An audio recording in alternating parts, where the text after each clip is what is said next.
Welcome to Storied Audio. Josh had always believed that love was something you earned through patience, not pressure. Maybe that was why he never told Kelly how he felt, not when they were friends, not when she cried on his shoulder after her last breakup, not even when she fell asleep on his couch with her head on his chest and whispered his name like it meant something. He waited, and waited, and by the time he realized waiting was the same as losing, she was already slipping away. Kelly had always been gentle with him, but the day she told him she was seeing someone new, her voice trembled. "I didn't want you to hear it from someone else," she said, twisting her fingers together. "His name is Sean. He's good to me." Josh smiled, because that's what she needed. "Then I'm happy for you." But when she walked away, something inside him collapsed, quietly, like a building imploding from the inside out. For months, he tried to move on. He dated. He worked. He pretended. But every time his phone buzzed, he hoped it was her. Every time he passed the cafe, where they used to sit for hours, he slowed down. Every time he heard her laugh in his memory, he felt the ache all over again. He thought he was getting better. Until the night she showed up at his door. Her eyes were red. Her voice was shaking. "Josh, can I come in?" He stepped aside without a word. She sat on his couch, the same spot where she used to fall asleep, and stared at her hands. "Sean and I were not good. He's not who I thought he was." Josh's chest tightened. "Did he hurt you?" "No," she said quickly. "Nothing like that. He doesn't see me. Not really. Not the way you do." He swallowed hard. "Kelly." She looked up, and the pain in her eyes nearly broke him. "I don't know what I'm doing anymore. I feel like I'm losing myself." He wanted to pull her into his arms. He wanted to tell her he'd been in love with her for years. But she was fragile, and he refused to take advantage of her heartbreak. So he said the only thing he could. "You're not lost. You're just tired. Stay here tonight. Rest."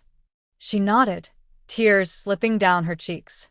That night, she fell asleep in his bed while he took the couch. But sometime around 3 in the morning, he woke to the sound of quiet footsteps. She stood in the doorway, wrapped in his blanket, eyes soft and unsure. "Josh, can I stay out here with you?" He sat up. "Of course." She curled beside him, her head on his shoulder, her fingers brushing his. "I feel safe with you," she whispered. He closed his eyes. "I'm glad." But inside he was breaking, because she wasn't his. Not yet. The next morning changed everything. Kelly was in the kitchen making coffee when her phone lit up on the counter. Josh didn't mean to look, but the screen flashed bright with a message preview. "Sean, we need to talk. I know where you were last night." Kelly froze when she saw Josh's expression. "It's not what you think," she whispered. "I know," he said gently. "But he doesn't." She swallowed. "He's coming here." Josh felt something fierce rise in him. Not anger, but protectiveness. Not violence, but resolve. "You don't owe him anything," Josh said. "Not explanations. Not guilt. Not your peace." Kelly's eyes filled again. "I don't want to fight. There won't be one," he promised.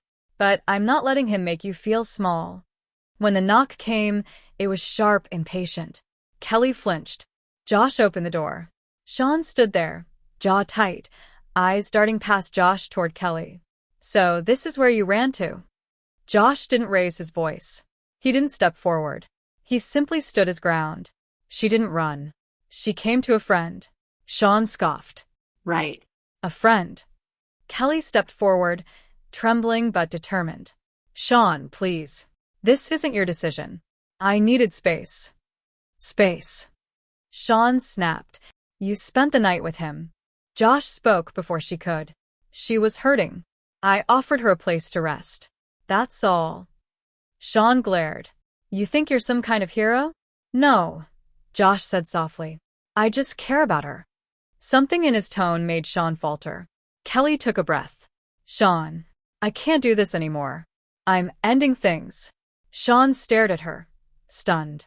"Because of him?" "No," she said. "Because of me. Because I deserve to feel seen." Sean's shoulders sagged. He looked at Josh, then at her, and finally stepped back. "I hope you find what you're looking for." When he left, Kelly collapsed onto the couch, shaking. Josh knelt in front of her. You were brave. She looked at him with something new in her eyes, something that made his heart race. I didn't do it because of him, she whispered. I did it because I think I've been in love with you for a long time, and I was too scared to admit it. Josh froze. Kelly reached for his hand. I kept waiting for you to say something. And when you didn't, I thought maybe I imagined everything. He let out a breath that felt like it had been trapped for years. Kelly, I didn't tell you because I didn't want to lose you. You almost did, she whispered. He cupped her face gently. I'm done being afraid. Her eyes softened. Then show me. He kissed her, slowly, carefully, like she was something precious. She melted into him, her hands gripping his shirt, her breath trembling against his lips. For the first time in years, everything felt right. Months later, they sat on the same couch where everything had changed, her legs draped over his arm around her shoulders. Kelly traced circles on his chest. Do you ever regret waiting so long? He kissed the top of her head. No. Because it brought us here. She smiled. You fought for me. I always will. She leaned up and kissed him again, soft, grateful, full of the love they had both been too scared to claim. And for the first time, neither of them felt like they were waiting for anything. They had finally arrived. Subscribe to the channel for more audio stories.